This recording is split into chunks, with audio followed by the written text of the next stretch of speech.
Hello everyone, welcome to Living Well with Multiple Sclerosis.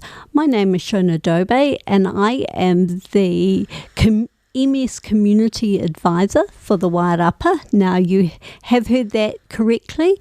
I'm no longer called the field worker, the MS field worker for the Wairarapa, so same job, just different title. Now today, I have the pleasure of interviewing Glenn Barclay, who's the National Secretary for the PSA. So, hi Glenn, and thank you for joining us. Kia ora Shona, it's great to be here. Thank you for having me on.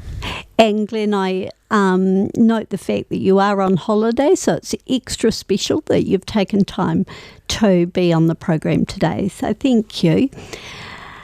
I think perhaps we need to start with what is the PSA, or what is or who is PSA? Right, the PSA is the Public Service Association Te Pukenga Here Tikanga Mahi. We're the union for public servants, and we're also the union for a wide range of people working in local government, people working in the community sector, people working, in the delivery of public services, no matter where and how they're delivered. And so does that tend to be, I suppose we all think of Wellington as being the hub for public servants. Is it just in Wellington? No. In fact, we've got more members in Auckland now than we have in Wellington. So when I was rattling off about the kind of people we represent, look, we've got over 20,000 members working in district health boards, for example, in clerical admin or allied health professional, some nursing roles, technical roles and so forth. So, of course, DHBs are all over the country. So, and public service departments themselves, of course, are national entities, and they've got particularly those that are in client-facing roles. They're all across the country in communities delivering public services. So, yep, not just Wellington, that's for sure. Okay, thanks. So you're the National Secretary. I just want to know what the National Secretary does. Now, I'm guessing that you do not take dictation and type that someone else's letters up. Tell me what you do.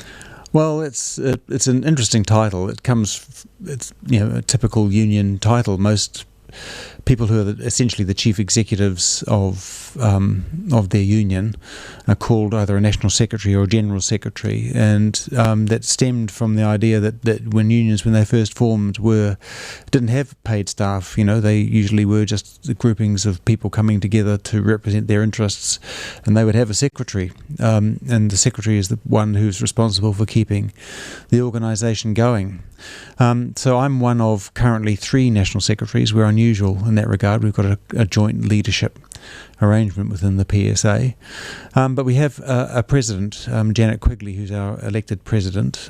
She's a community health worker from Timaru.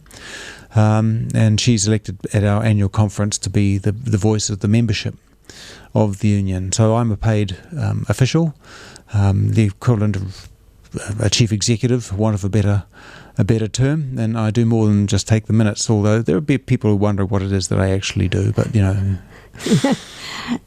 Thanks for explaining that. Do you just can you tell me a little bit about when PSA started? How long ago was it? Did the union launch itself? Oh, we've been around for quite a while. We celebrated our centenary in 2013, so in 1913, that's when we were formally established. There'd been versions of the PSA prior to that, but they hadn't really lasted, they hadn't taken off. But the big difference was that in 1912, and this is where the boring historian me comes out, that's when the Public Service Act was passed, and that was the first time we established a politically neutral public service, free from political interference. Prior to that time, politicians used to interfere all the time with appointments and in ways that were completely inappropriate. So since that time, we've had a politically neutral public service, and a year later, after we passed that act, the PSA came into existence. So over time, as I say, we started in the public service. Those are the agencies that report directly to ministers. But over time we've broadened out, so we've got 26,000 members in what we call the public service, roughly 20,000 in the district health boards, about 8,000 in the wider state sector, a whole lot of about 8,000, 10,000 people working in community organisations delivering services, possibly to some of your members in their homes. And in local government as well. So, we've really we've spread a long way from our origins. Thanks for that, Glenn.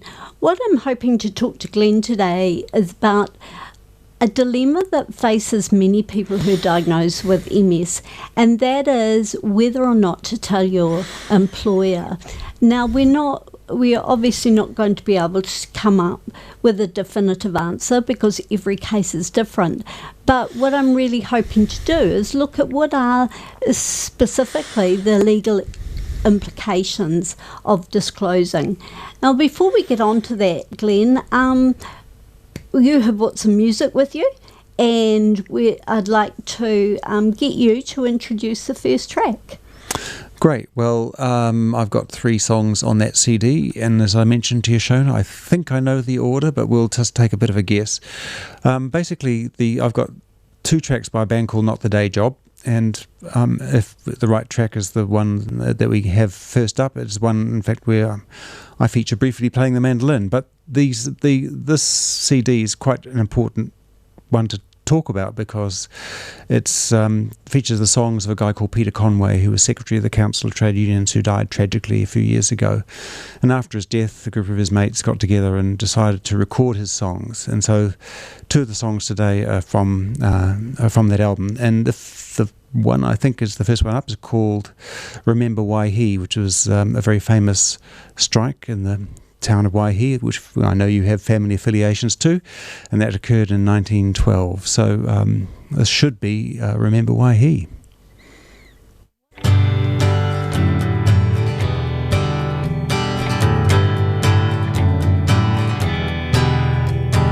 Frederick George Evans.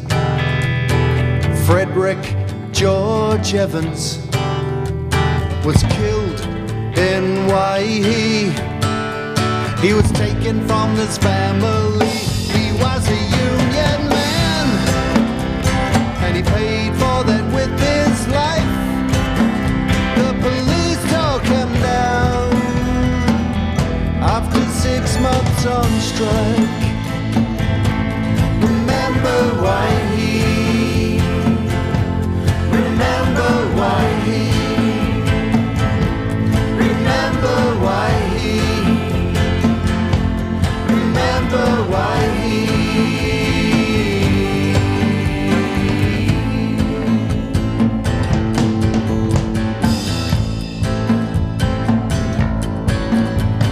Tuesday, 12th of November. Tuesday, the 12th of November. He went to the Union Hall, and the cops and the scabs did call, and then there was a fight, and Evans, he made a stand for the Union cause. He died in this land. Remember Waihi. Remember Waihi. Remember Waihi. Remember Waihi.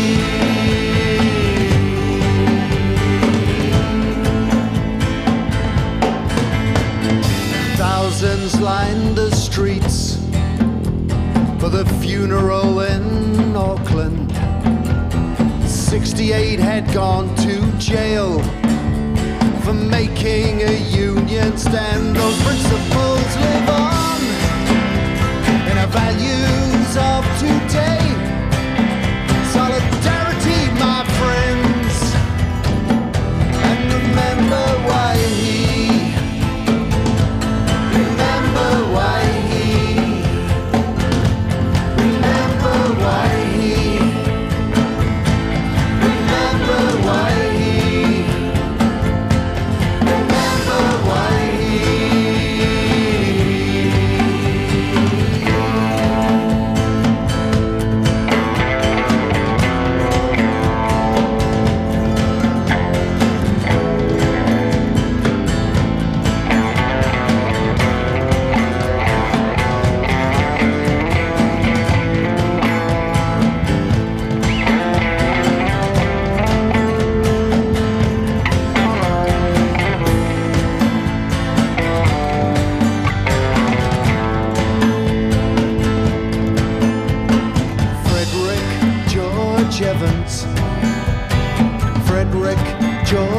Evans was killed in Waihee.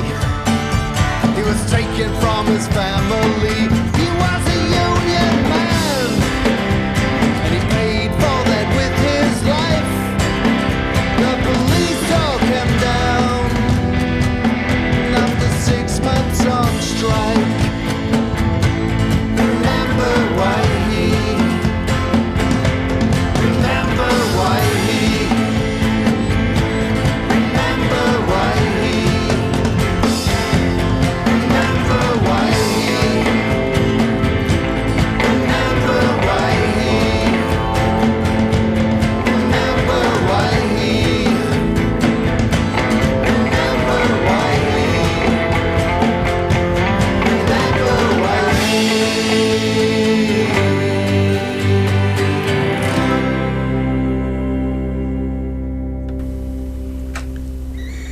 That's a great song, Glenn. I'm not sure whether I should confess to the fact that not only was I born in Waihee, but my great-grandfather played a significant part, and perhaps not always on the right side, with the big strike. So, now Glenn, going back to talking about people who have been diagnosed with multiple sclerosis, and you know, when you get a diagnosis and, you know, suddenly your whole world's upside down, people are often faced with the dilemma is, do they disclose or not to their employer? So legally, do they have to disclose? Look, there's generally no obligation to disclose private medical information, including a diagnosis of MS, to an employer. However, there may come a time when disclosures of associated disabilities would be necessary. For example, if you want the employer to make some adjustments to cope better for you, your illness and how you're managing that within the workplace. So that's kind of in essence the law. But I think as a principle, it's better that your employer knows earlier than not and can make adjustments, but it always very much depends on the circumstance you're in and the nature of the relationship you have with your employer. So it's I wouldn't rush into it, would be my advice. I'd suggest that the people know their workplace better than anyone else. They know the relationships there. They know who can be relied on, who not.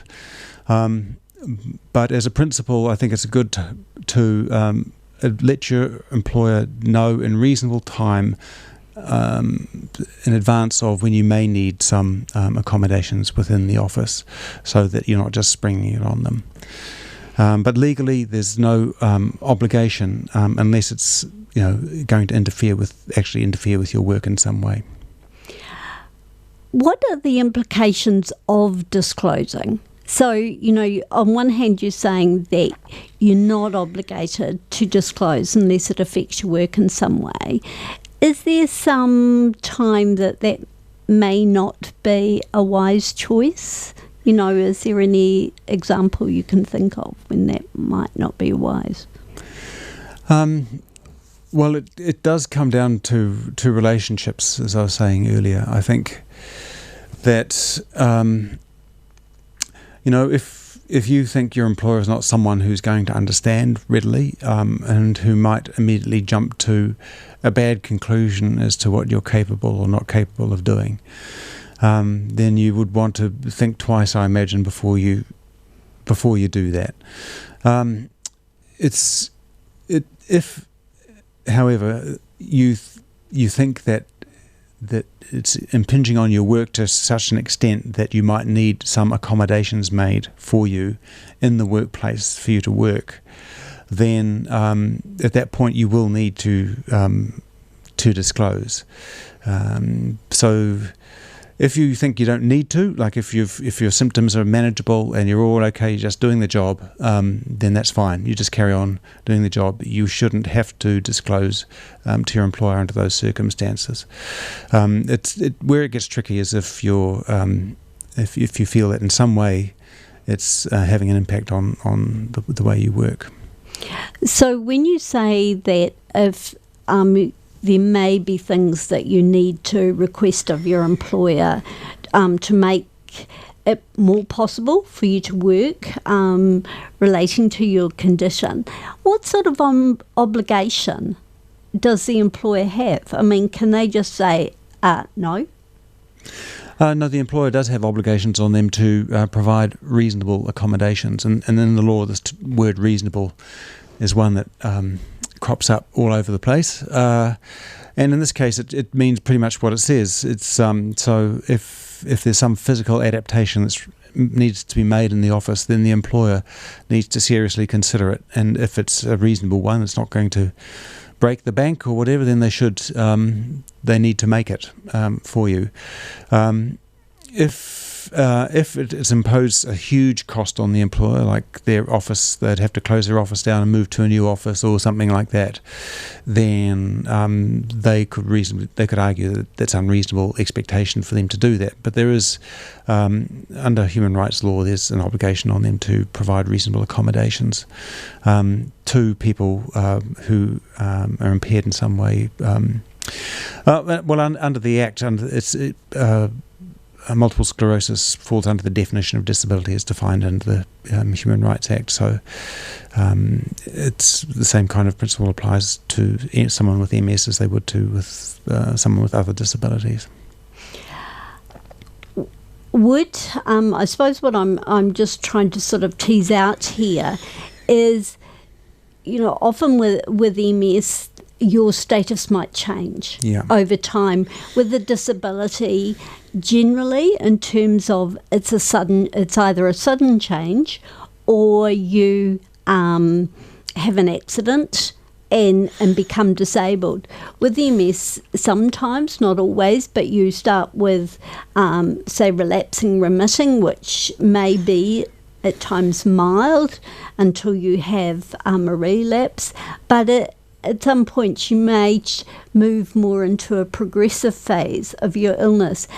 Is there any change at that point because it's progressive rather than a disability, which is can be sudden change from one status to another, if you get what I mean?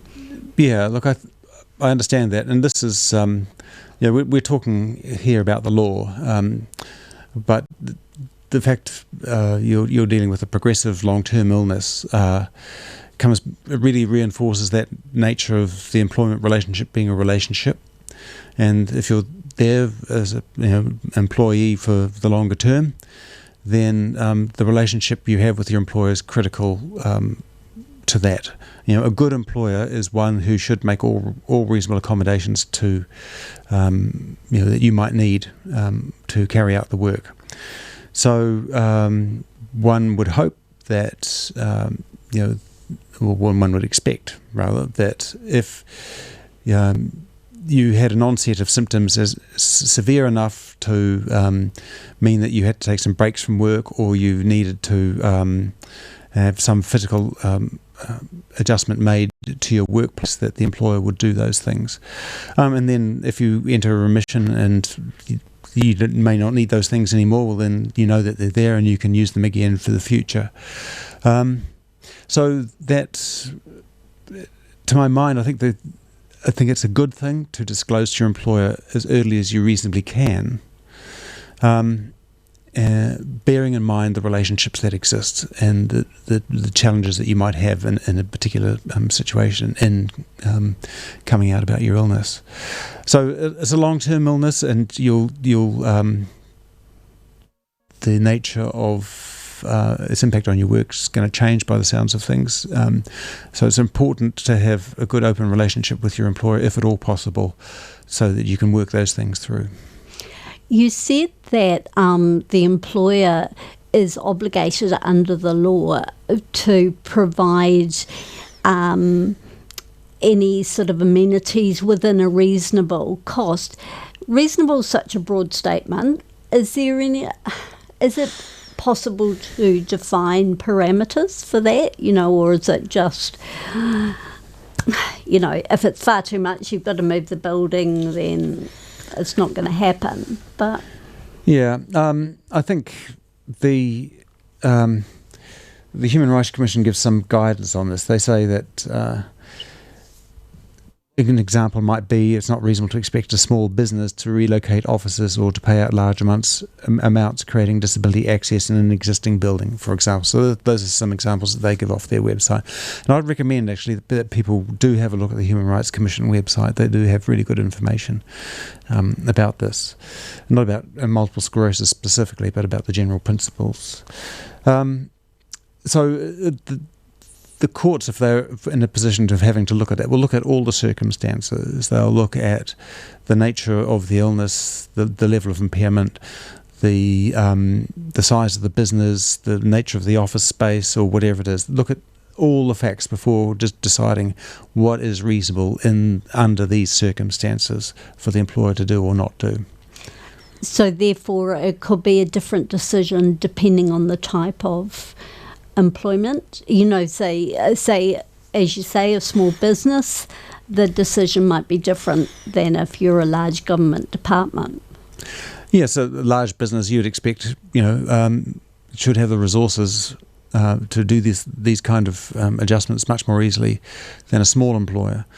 But, very often the kind of adjustments that need to be made are not huge, and you would expect the default is the employer should provide it unless it's unreasonable for them to do so. Is there any specific protection under the law that an employer has to treat you, what would be a good word, compassionately or treat you well at any time of illness, or is there any protection that you have there? Look, I think that in the state sector we have this thing called the Good Employer Provisions under the State Sector Act, where a good employer is one who's meant to provide a workplace that meets the needs of various groups, including people with disabilities. So you would expect, it's definitely in the state, an employer to be someone who takes looks long and hard at the person's situation and does what they can to meet their needs. It's in the private sector. There's common law provisions that also apply to them. So you'd expect it's not dissimilar for the private sector. You'd expect them to act reasonably and to support people who have illnesses. If it ever came to a dispute about that in the courts, again, the courts would look at all the circumstances.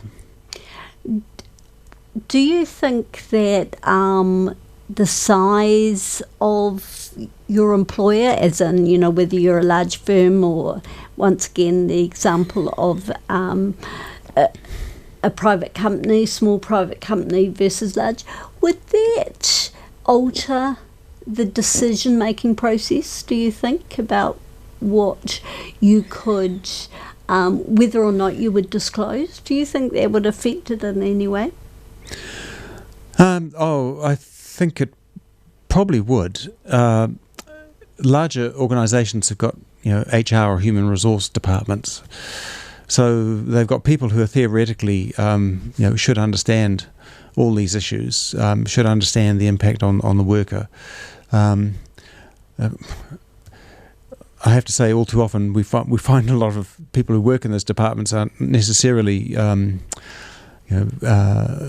may lean towards a more of a punitive or hard-nosed approach, but the training that they get should lead them to understand what their obligations are, what and how do they need to respond when they have employees who have illnesses like MS. So you would expect larger organisations to get it. Smaller organisations, often it's more of a family kind of feel to them. That can be a good and a bad thing. It's a good, if you've got good relationships, then just that human aspect will just reach out. It's not coming out of a textbook; it's coming out of the employer, as one human being recognizing that another human being who is an employee of theirs needs their support and will respond appropriately. And that should be more immediate as well. The bad side is that often people who run small businesses don't have that technical know-how, don't have that comprehensive understanding of their obligations, and might be more concerned about the profitability of their business than looking after one of their employees, and so that could rebound. So decisions, in answer to your question, decisions may take a little bit longer in a bigger organisation because they tend to be a little bit more bureaucratic, but you would expect that they should have the expertise to respond appropriately. In smaller businesses, you should be able to get a quicker response, but it's a bit more of touch and go as to what outcome you might get, simply because if you get a good person who understands this kind of situation, then that's great, but you might not. You might have someone who's a bit more hard-nosed and a bit more focused on the immediate needs of their business. One of the fears that I've heard from people with MS coming through is the fear that if I disclose, then I will be restructured out. So then I'll be first on the line for the next restructuring to go. Does the law give you any protection against that happening? Oh, very definitely. It's lawful to restructure. An employer can restructure their business or their operation at any time. They must have a good cause for doing that. It might be, if it's a private company, they might be suffering losses or whatever, and they do need to downsize. For a government department, it might be that they need to restructure just to work more efficiently or effectively. Devolve processes from Wellington out to the region or something like that. Those are all good reasons and legitimate reasons for restructuring. It's not a legitimate reason to restructure on the basis, in this case, of someone's illness. We should be clear that what we're talking about in the Human Rights Act, by the way, is discrimination. So you can't discriminate on the grounds of disability. So you couldn't discriminate against someone in that way. You couldn't manufacture a restructuring to get someone out who's creating a problem for you, even if it's some other issue. It might be just someone you don't like. You can't create a restructure to get them out. You must restructure for good and sound reasons. Again, having said that, you always have to prove the situation one way or another. So if you suspect that a restructuring is leading to you facing your job, you can take heart from the fact that that that's illegal to do that, but you have to also demonstrate that that's the case.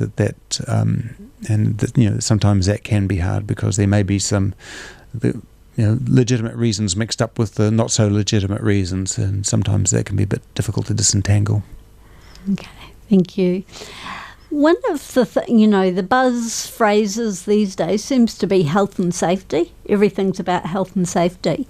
So in general terms, can you tell me what the health and safety obligations of an employee are? And then next, the employer, because I think this is something that we have to consider when you're making your decision relating to your own health. The health and safety, there is probably worth pointing out that there are three relevant bits of legislation to this conversation. I've only been talking really about the Human Rights Act up until this point. There's the Employment Relations Act. So you can take a claim for discrimination. I'm going backwards rather than forwards here, Shona, should just bear with me. You can take claims for discrimination under the Human Rights Act, and you can take a claim for discrimination under the Employment Relations Act as well. If you take it under the Employment Relations Act, then you're taking it as a personal grievance, and the discrimination is one of the grounds for a personal grievance. The Employment Relations Framework tends to be quicker, and then the human rights process, but the outcomes in terms of compensation and stuff like that tend to be less, and you'll normally find with the human rights process that it's more thoroughgoing, and particularly if it ends up in the Human Rights Tribunal, then it's a really, it's a big deal. Both processes have mediation as the first step before you go any further. Jumping from there to the to health and safety. The Health and Safety at Work Act is new, relatively new. It was 2015, and of course you'll all be aware that it's was passed in response to Pike River and the tragedy that occurred there in 2010. So our health and safety laws have had a substantial revamp in recent times. And then what's the duty on the employee? Well, the first thing to note is that the Act actually uses the term worker rather than employee. It's a small distinction in some respects, but a big one in others. In other words, they're saying that a worker, no matter whether they're directly employed or whether they're contracted, is still, there are duties to keep them safe in the workplace. So a worker must be kept safe. But the duties that are on the worker, the two main ones that are relevant here is the duty to keep yourself safe. And if and this goes back to the question of disclosure again as well. If you felt that your illness has progressed to a point where you might struggle to keep yourself safe if others don't know, then that would become an issue. The other main obligation on employees is with regards to duty towards others in the workplace, keeping them safe.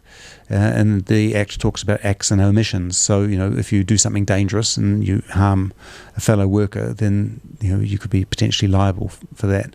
If you omit to provide some information that could lead to a fellow worker being harmed, and I don't understand the symptoms of multiple sclerosis sufficiently, but, I could imagine there might be a case of a machine operator or forklift driver or something who might have difficulty in managing the controls, and they've failed to disclose that, and no appropriate accommodation or reasonable accommodations have been made to enable them to carry on in their work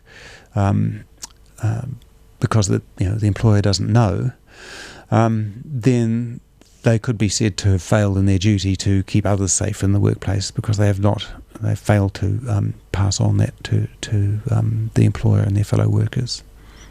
Right. So certainly a lot there to think about. I think we'll break now for your second track, Glenn, if you'd like to introduce it. This is another of Peter's songs. This one's called "Are You All Right?" and it's a song to everyone out there who's struggling in a difficult political and economic and social environment.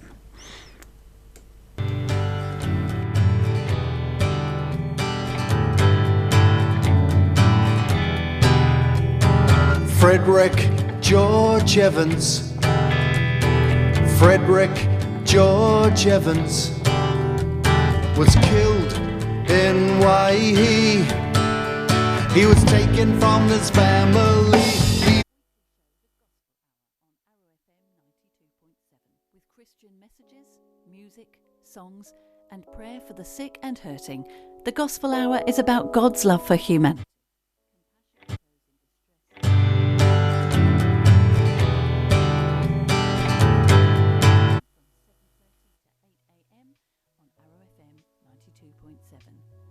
The Gospel Hour is sponsored by Pam and John Bayliss.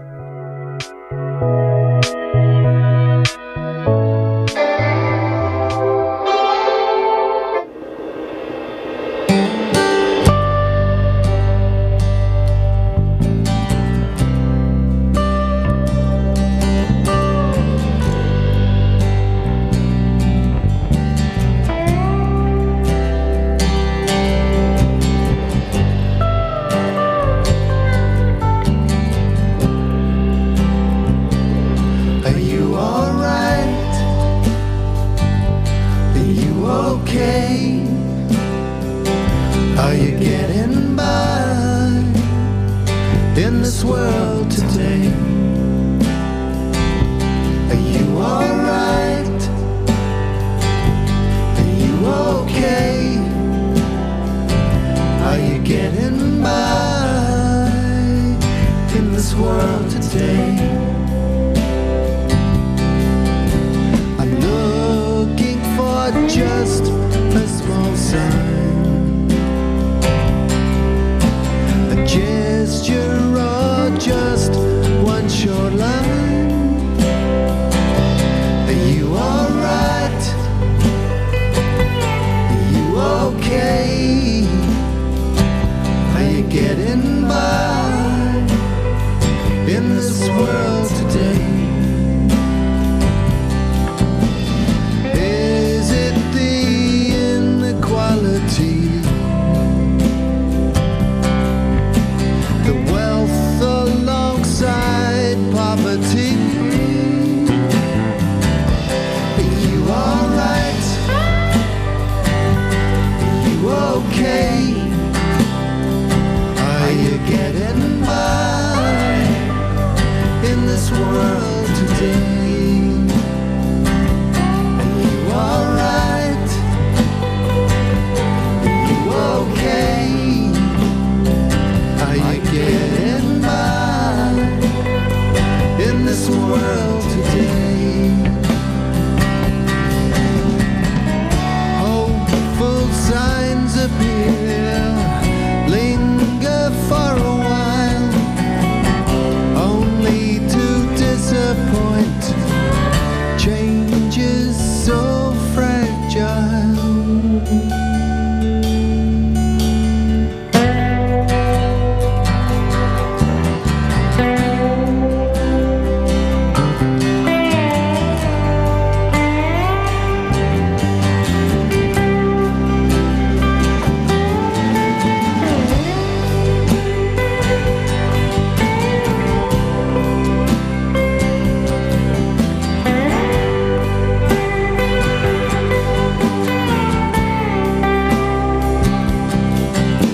I'm looking for just a small sign, a gesture or just one short line. Are you alright? Are you okay? Are you getting by in this world today? Are you alright? Are you okay? Are you getting by in this world today? It's not alright. It's not okay. What's going on in this world today? It's not alright. It's not okay. What's going on in this world today?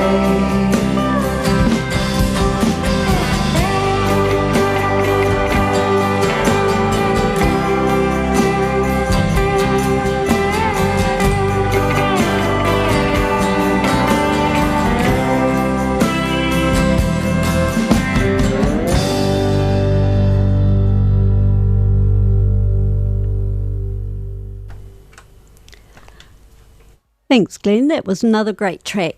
Now, perhaps we could finish the second part of my last question around what are the employer's obligations re health and safety?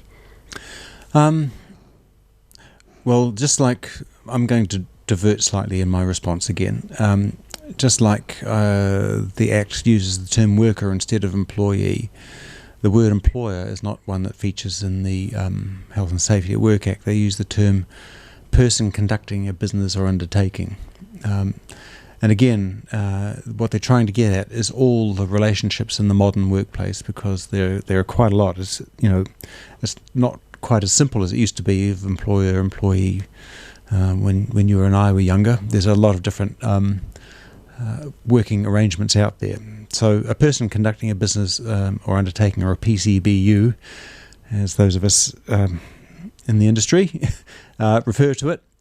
So a PCBU or an employer has the obligation to keep their workers safe, provide a healthy and safe workplace.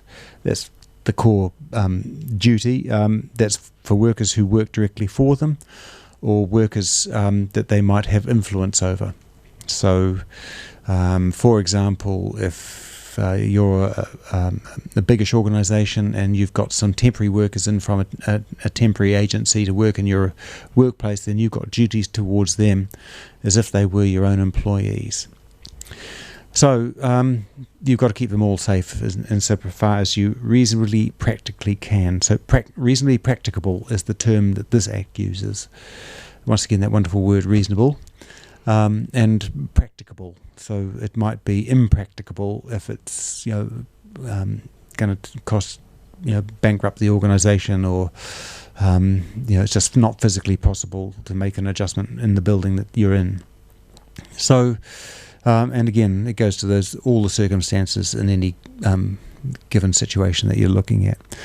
But when we go through the list of other duties that are on a PCB or employer, there's a couple that are particularly important. One is the provision of adequate facilities for the welfare at work of workers in carrying out work for the business or undertaking, including ensuring access to these facilities. So there's an obligation there on the employer to provide all workers with the facilities to do their job, including access to get to the work. So that's, I think, one that's a duty that's very relevant under the current circumstance. There's also other duties, but one that is probably relevant is the training, instruction or supervision that's necessary to protect all workers. So I could imagine a worker who's got multiple sclerosis that the employer's insured, and it's been revealed that that's the case, that the employer would then have to make sure, working with the person concerned, that the colleagues around them know what the situation is, know what to expect, and can help appropriately or not do certain things if they're going to put that person at risk. So those are some of of course there's heaps of stuff in the Health and Safety at Work Act and all their regulations, but at the high level, those are the overarching duties that I think are relevant here. Oh, thanks. That's really interesting. The next scenario I want to look at is, it's one thing when you are diagnosed with MS and you're working for a current employer. What about when you are applying for a new job? Once again, your decision around disclosure, is that any different? No, it shouldn't be. So an employer should only ask a job seeker questions that have relevance to the job advertised. So if questions are asked that have no relevance to the job, whether that's in the interview itself or in the application form, then you can ask the Human Rights Commission for advice, or if necessary. But strictly speaking, they shouldn't be asking those questions. If any of the grounds of discrimination in the Human Rights Act are not things that you should be asking people about in the interview. But it's having said that again, most job application forms, for example, need to be completed in advance of the interview, which means that you may not know if the information sought is relevant to the job if you don't necessarily know all the ins and outs of the job. So that could be potentially a bit of a problem. So that you, as an applicant, you are in a bit of a vulnerable position. You want them to give you the job, and you're worried that if you disclose the wrong stuff, then you might be prevented from getting the job. If you know enough about the job to know that your illness is going to be a factor in how you do the job, then you might want to disclose it during the interview. But it's a tricky situation. It's really, really hard to give advice to someone in that circumstance. Are there any implications if you do not disclose? And as we said, that the illness can at some stage, or may for some people, accelerate and become more progressive. Is there any implications that you didn't give that disclose at the time of when you were seeking the job or being employed? Is there any implication that you didn't say at that point if at some other stage your illness becomes progressive? It comes back to the job, the nature of the job, and what you knew about it at the time that you applied. So that if you didn't know, if the illness wasn't going to impact on your work at all, then there's absolutely no obligation on you to disclose. And if over time your illness gets worse perhaps than you anticipated, or goes off in a different direction or whatever, and it comes out, then the grounds that stood you in good stead at the beginning should still stand you in good stead then. But having said that, employers might not necessarily see it that way, and it's possible that an employer might react badly under those circumstances, but you do have recourse if that's the case. Okay. And I think, although it's only a short time since our last track, I think we will go to our next track. If you'd like to introduce that, Glenn. Well, these are all good union songs, Shona, but the next one is one of the classic union songs. This is Billy Bragg with "There Is Power in the Union."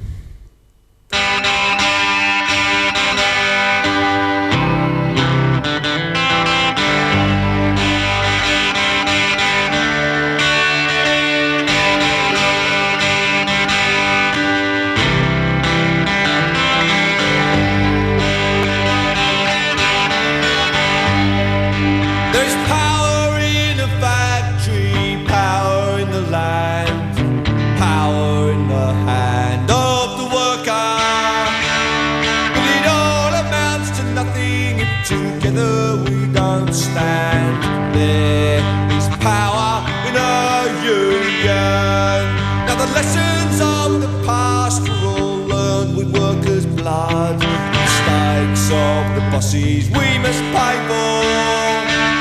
From the cities and the farmlands to trenches full of mud, war has always been the bosses' way, sir.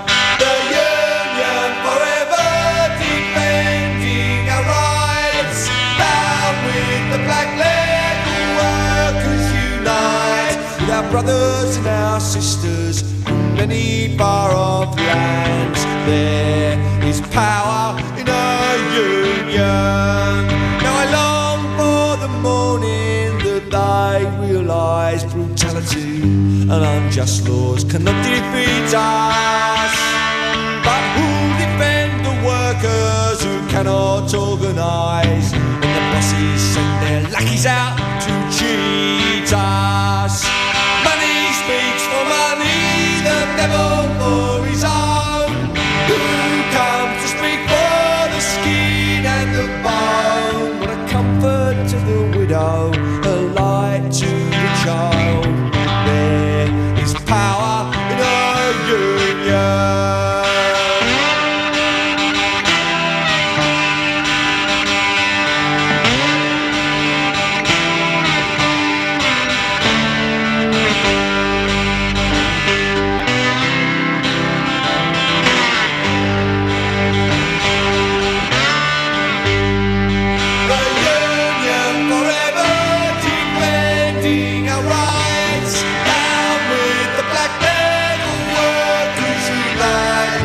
Brothers and our sisters, together we will stand.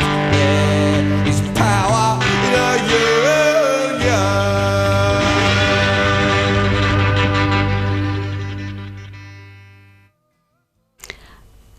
Another great track, Glenn.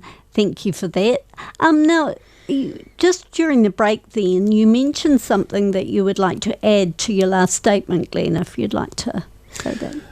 Yeah, I think that the other thing that's really relevant for people who are applicants for jobs is that you're not actually in an employment relationship then. So the Employment Relations Act doesn't strictly apply to you. So you don't have the ability to pursue a personal grievance at that point. You do, however, have access to the Human Rights Commission and its machinery. So that would be the appropriate route to pursue if you felt that the employer was discriminating against you when it came to the application for a job. Great, that's really important to note. Thanks for that, Glenn. Now, one of the things that seems to a common thread through all of this is about maintaining a good relationship with your employer. I'm just wondering, Glenn, is there any hints or tips you can give for maintaining a healthy relationship with your employer? Well, the first thing to note is that I don't think it's all up to you, as a worker. It's the employer is the one with the power in the situation, and this means that it's a very different dynamic to other relationships that you might have in your life. We used to in the PSA talk about democracy at work. You can have democracy in everywhere else in your life, but you can't have it at work, where we still our employment law is still really coloured by the old common law principle of the master-servant relationship, and that's still just kind of rippled through our employment law even today. So it's tricky. The power rests with the employer. So you do. I mean, everyone does this. I know in their work anyway. But you are kind of assessing your employer. You're assessing your immediate managers. You're trying to figure out if this is someone that you can be open and honest with. And of course, that's the ideal. We want workplaces where people can be open and honest and transparent, where their needs as individuals are supported and respected, where the fact that the communities that they come from and what they bring into the workplace is acknowledged. But to get to the relationship of trust to enable that to happen is not always easy. And as I said, in smaller smaller private sector businesses where you can have more of a family type relationship, that can be a good thing if you've got the right parents involved in that workplace, where they are accepting, they are open, you can joke with them. There's a good open relationship. You can talk about stuff can be raised. But if the manager or the owner in that kind of environment is a difficult person, then that makes your options a bit difficult as well. So my main tip is just to take it step by step. Don't open yourself up too much early on. Suss the lie of the land, work that out, make your call, talk to your workmates, get the sense of how they view the workplace, how open and honest they're being with each other, before you begin to open up yourself, because you just kind of have to respect that the power doesn't necessarily lie with you as an individual in the workplace. Good advice there. I just wonder, and I'm using this as a personal example, I know that when I first received my diagnosis, well, even before I received my diagnosis, I went through a period of being really unwell. And in hindsight, I realised that my employer was perhaps trying to make things easier for me, but in fact, what I did was try and rebel a little against that and be superhuman and manage despite my illness. And I just wonder whether there is a message in there that, if your illness is taking over, that maybe you do need to accept help from your employer. Oh, definitely. If you've got a good employer who is willing to do all that stuff for you, then you should accept it. There is kind of a culture in New Zealand of overwork. We are, as a nation, we work much longer hours than other countries. Our productivity is not great, but we tend to compensate for that by working long and hard, and we tend to buy into this culture that to be seen to be doing a good job, you need to be doing more and working harder. And it's it's kind of ingrained in us, I think, and we have to overcome that. Yes, I think that there's really good things about that, but you can end up damaging yourself, and as a consequence, even without taking an illness like multiple sclerosis into account. But if you've got an illness like this, then you should really, really listen to the medical advice you get, listen to the support people, and if your employer is coming to the party, then take that and accept the assistance that they give. And if they're not giving you the assistance that you think they should be giving, then look to the appropriate people for advice. And I'm sure, Shane, in your role, that you'll provide people with emotional support, and they should think about the union if they need that kind of support or whatever. Then if you need that support to work with your employer to get the kind of help that you need from them, then you should look for it. Now, this is a very loaded question, and it's one I'm going to end with, is do you think, and would you advise that people, when they get a diagnosis of MS, actually join the union if they're not already a member? Well, it's not a loaded question, Shona. It's a perfectly reasonable question. And yes, I would say to anyone, of course, join your union. If there's a union in your workplace, then join it. And it's important to remember, and going back to my very first comments about what a union is and why I'm a union secretary, because unions were just combinations of ordinary workers coming together. And that's what the word still means. It's workers coming together. And so it's a good thing for all workers to join together. We believe in the collective and the power. If the employer's got the power and the master-servant relationship, if all the workers get together, then they can balance out that power. So that's the basis of unionism. So you should do it. If you get a diagnosis, well, yes, that could be another reason for joining the union, and I'd certainly recommend doing it at that point as well. What you have to guard against or be aware of is if you leave it too late, to the point where you've got an issue with your employer and you're in a dispute, unions will this is a general principle, will look at a situation and make a decision as to whether or not we'll admit someone to membership who's arriving with a problem, because they're arriving with an immediate call on the services that we provide that other members have paid for. So the legal costs if it ends up in that kind of circumstance. So unions will look at an application and may well say, look, you've arrived, you're only joining us, you've been in the workplace for a long time, but only now you're joining us when you've got a problem that you need us to intervene with the employer on. Then we unions might well ask a question at that point. So my advice is join early.